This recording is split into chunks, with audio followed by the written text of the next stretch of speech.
Israel-Hamas war, which now entered day 17.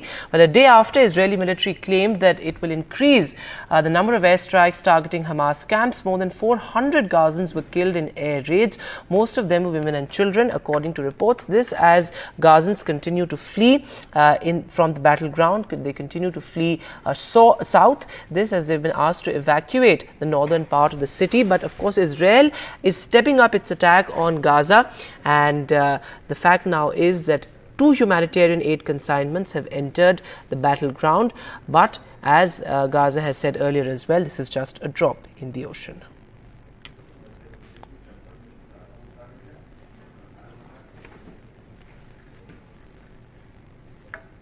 All right, and our senior colleague Umar Shankar is now with us live on the broadcast. He's been reporting there from the war zone as well.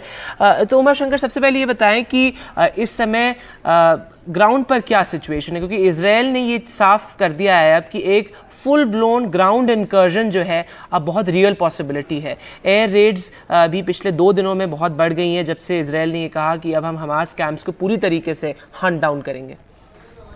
जी बिल्कुल, देखिए 7 अक्टूबर के हमले के बाद से ही Israel लगातार इस तैयारी में है कि वो एक ग्राउंड ऑपरेशन जो है वो गाजा पट्टी में घुसकर करे. और पहले ही हफ्ते में खबर आई थी कि जो फर्स्ट वीकेंड था उसी में ये ग्राउंड ऑपरेशन होना था, लेकिन उसके बाद ये जानकारी आई कि इसमें डिले किया जा रहा है. और डिले के पीछे की कई वजह हैं.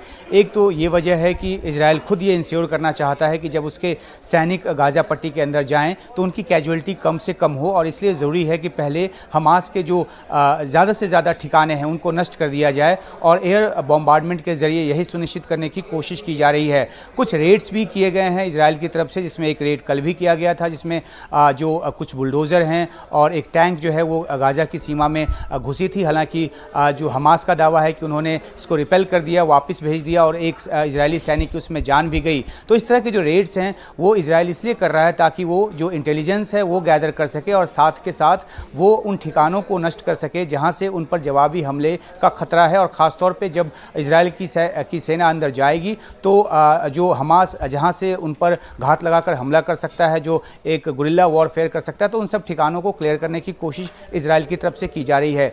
दूसरी अहम बात है कि इस तैयारी के साथ साथ एक अमेरिका का दबाव भी है इजराइल पर कि वो युद्ध के नियमों का पालन करे और जो सिविलियंस हैं उनकी कम से कम कैजुअलिटी हो ये सुनिश्चित करे. और इस बाबत जो है अमेरिका का दबाव इसलिए भी है क्योंकि जो 222 की तादाद बंधकों की नहीं बताई गई है, उसमें 10 के करीब अमेरिकी नागरिक हैं, और अमेरिका चाहता है कि उनकी रिहाई हो. अव्वल तो तमाम बंधकों की रिहाई हो, लेकिन अमेरिका अपनी नागरिकों को लेकर ज़्यादा चिंतित है. इजराइल भी अपने नागरिकों को लेकर चिंतित है, लेकिन उसका ये कहना है कि इसके लिए किसी शर्त को नहीं मानेगा वो, और वो उसकी कोशिश है ऑपरेशन के जरिए भी इन बंधकों को छुड़ाया जाए.